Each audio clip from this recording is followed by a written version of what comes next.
Don't come to New Year's Eve. My brother texted. No call, no warning, just 7 words that cut me out of my family. Then came the reason.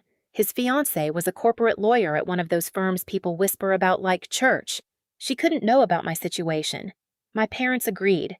I was sitting in my Seattle office, staring at an acquisition worth about $840 million. When I typed back, understood. I thought that was the worst part. It wasn't. Because on January 2nd, his fiancée walked into her biggest client meeting and saw me at the head of the table. My name is Phoenix Harper, and in my family, Success had a favorite child. It was never me. Success wore Grant's face. It sat beside him at dinner, laughed at his jokes, and followed him into every room before he even opened his mouth. My father called him driven. My mother called him special. My sister Nora called him the one who made things easy. Nobody had a word like that for me. I was the quiet one, the pretty one.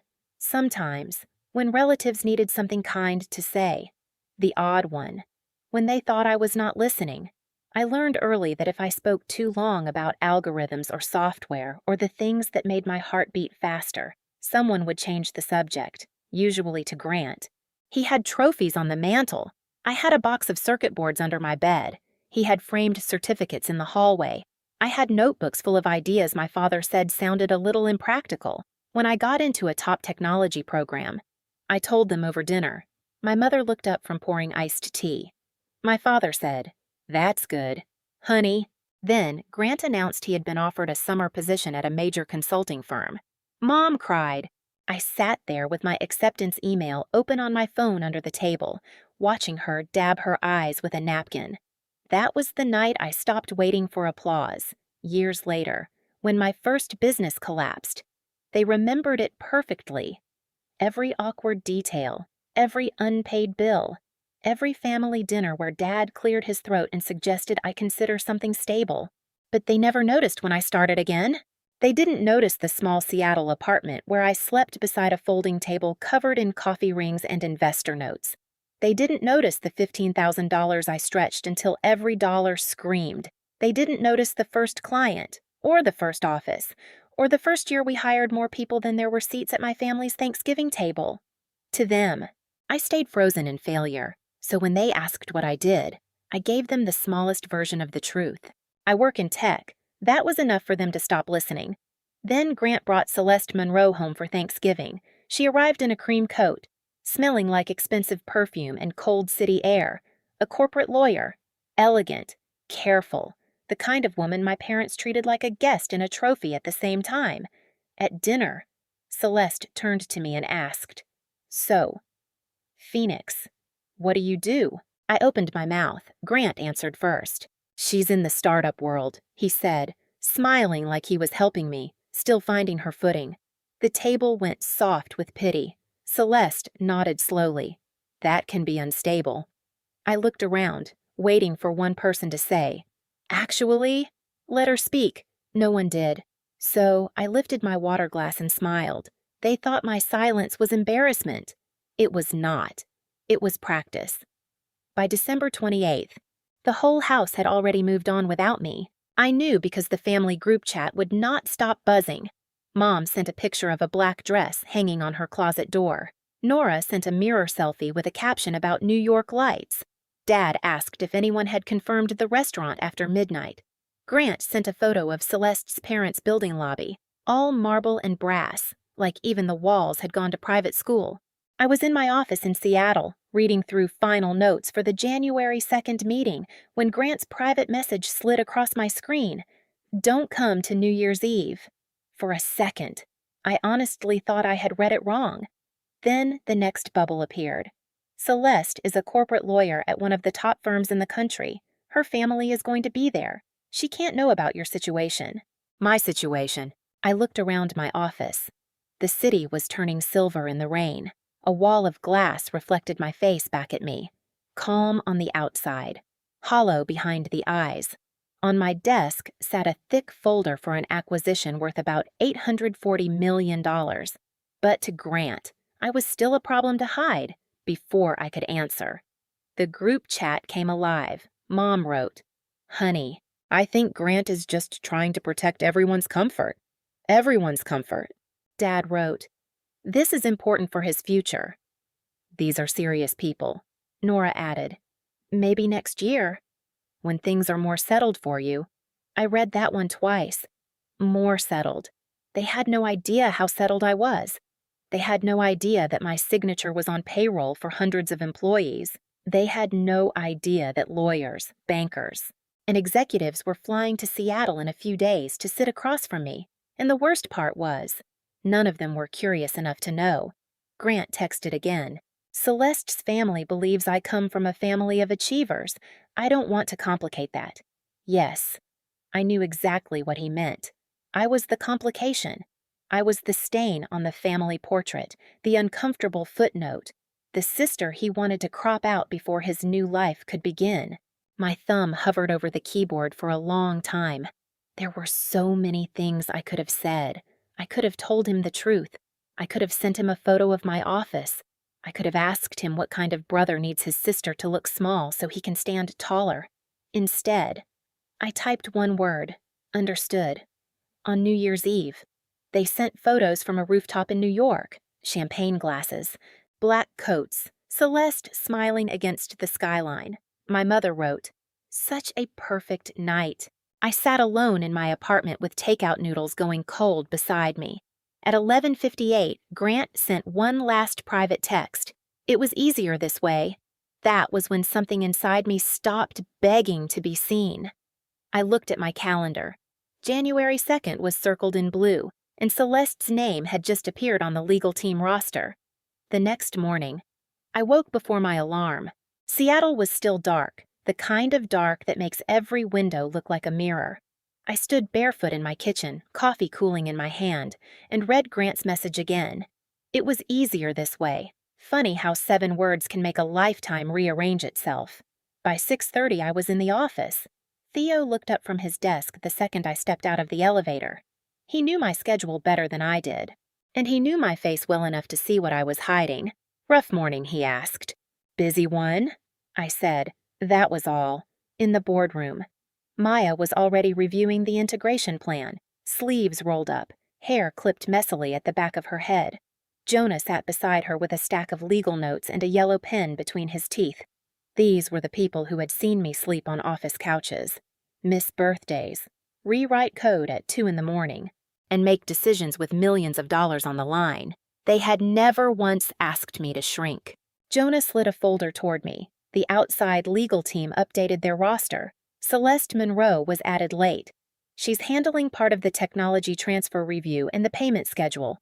I looked at her name, clean black letters on white paper. Not fate, not revenge, just timing. "Has she been in any prior meetings?" I asked. "No," Jonah said. "She's new to this phase. She may only know your professional name from the documents." That made sense. I had kept my personal life sealed off for years, in articles, interviews, and investor decks. I used a shortened version of my name, no family photos, no personal stories, no soft little details for strangers to chew on. My family had never looked close enough to connect the dots. Maya watched me carefully. "You okay with her being in the room I thought about Thanksgiving?" Celeste's polite little smile. Grant answering for me, my parents letting him. Then I thought about New Year's Eve, the rooftop, the champagne, the caption that said "perfect night." "I'm opening the meeting," I said. Maya blinked. "You usually let us start." "I know." Jonah's eyes narrowed. Not suspicious, just protective. "Phoenix, if there's a personal issue here, we can keep it clean." "We will keep it clean," I said. "That's the point." I did not call Celeste's firm. I did not ask to have her removed. I did not send Grant's texts to anyone. I did not build a trap. All I did was stop hiding from a room I had earned. On January 2nd, I dressed slowly. Navy suit, silk blouse, hair pinned low, no dramatic jewelry, no armor, except the kind you build under your skin. Before leaving my office, I placed my phone face down on the desk. Then I looked at my reflection in the glass. For once, I did not see the girl waiting for her family to clap. I saw the woman who owned the room before they ever walked in. Theo opened the door. "They're here." I picked up the acquisition folder and smiled. "Bring them in." The conference room on the top floor was colder than usual. Maybe it was the glass walls, maybe it was the rain pressing against the windows, or maybe it was just me. Sitting at the head of a stone table long enough to make every person in the room understand where power lived. Maya sat to my right, Jonah to my left. Theo stood near the door with a leather folder tucked under one arm. The screen behind me showed the acquisition overview. $840 million. I kept my hands still on the table. Theo opened the door. The legal team walked in first. Warren Blake led them, silver-haired and polished, with the smooth confidence of a man who had billed more hours than most people had lived. Elise Morgan followed, then 2 junior associates, and then Celeste. She walked in looking down at her tablet. Charcoal suit, low bun, pearl earrings, perfect posture. The same woman who had once looked across my family's Thanksgiving table and decided I was unstable. Unfortunate, maybe even a little embarrassing. She did not see me at first. Warren shook Jonah's hand. Elise greeted Maya. Theo stepped forward and said, "Ms. Harper will be opening the meeting." Celeste's thumb froze on her screen. Slowly. She looked up. I watched recognition move across her face like a crack spreading through ice. First confusion, then disbelief, then fear. Her eyes jumped from my face to the screen behind me, then to the folder in front of every seat, then back to me. For 1 second, nobody breathed. I smiled. "Hello. Celeste. Please. Have a seat." Her mouth opened, but nothing came out. Warren glanced at her. "Ms. Monroe." She swallowed hard. "I'm sorry, Her fingers tightened around the tablet. Phoenix, I held her stare. That's right. Her face went pale. "You're the client. I'm the CEO, I said. The words did not come out loud. They did not need to. They landed anyway. Celeste sat down like her knees had stopped trusting her. The associate beside her leaned in and whispered something, but she didn't answer. Her eyes stayed fixed on me, as if she were trying to force the room to rearrange into something she understood. I began the meeting. I walked them through the acquisition structure, the integration plan, the payment schedule, the risks, the timeline. My voice stayed even. My hands did not shake. Every number was clean. Every answer was ready. Warren asked about projected growth. I answered. Elise asked about technology transfer. Maya answered, then turned it back to me. Then Warren looked at Celeste. "Ms. Monroe, you had notes on the transfer review." Celeste looked down at her tablet. Her screen had gone dark. She tapped it once, twice. Her voice cracked. "I need a moment." Warren's jaw tightened. Now Celeste stood too fast, her chair scraping the floor with a sound that made everyone look up. Then she said the one thing she should never have said in that room. "What are you doing here?" The silence was immediate, not awkward, dangerous. I leaned back slightly. I'm exactly where I'm supposed to be. Her eyes filled with something sharp and panicked. She grabbed her tablet and walked out. The door closed, but the glass walls did not hide everything. Celeste stepped into the hallway, pulled out her phone, and pressed it to her ear with shaking hands. At first, I could not hear her. Then her voice rose. "You told me she was struggling." A pause. "You told me she was nobody." Warren closed his eyes. Elise stood quietly.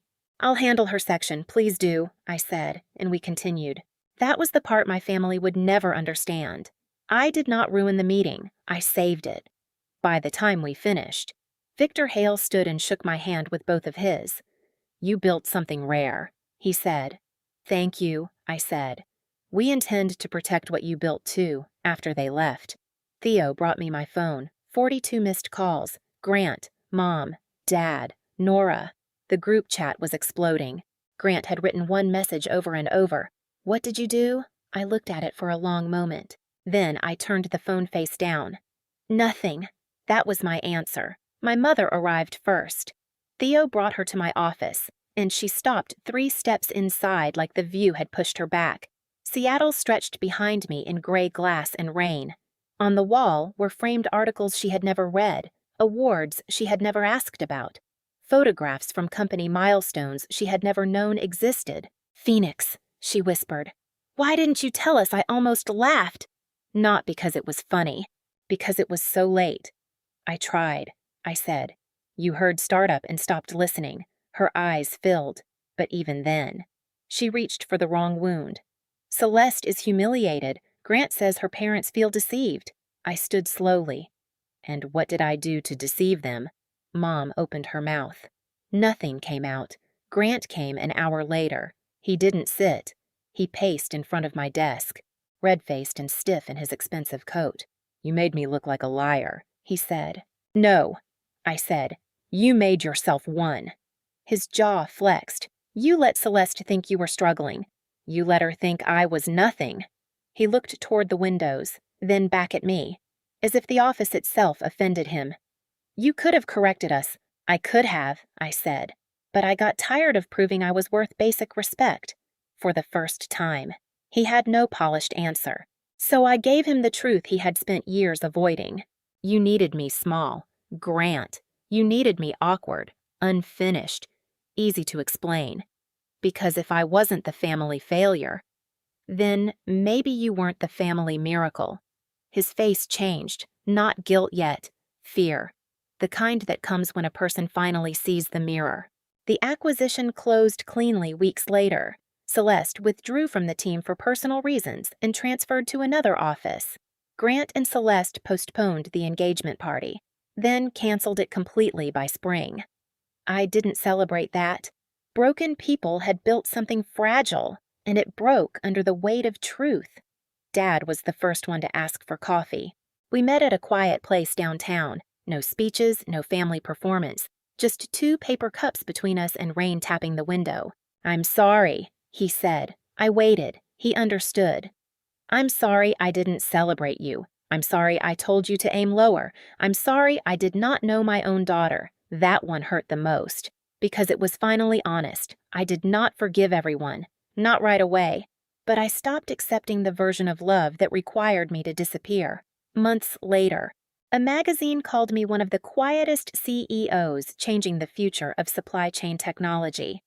I framed the cover, but not for my family. I framed it for the girl who once sat at dinner with good news under the table, waiting for someone to look up. Grant texted in April. "I was wrong. I'm sorry." I stared at those words for a long time. Then I wrote back, "Coffee sometime." That was not forgiveness. It was a boundary with a door in it. And if you have ever been treated like the embarrassing chapter in your own family's story, hear me clearly. You are not their situation. You are the truth they failed to notice. Share your story in the comments and subscribe so you don't miss the next one.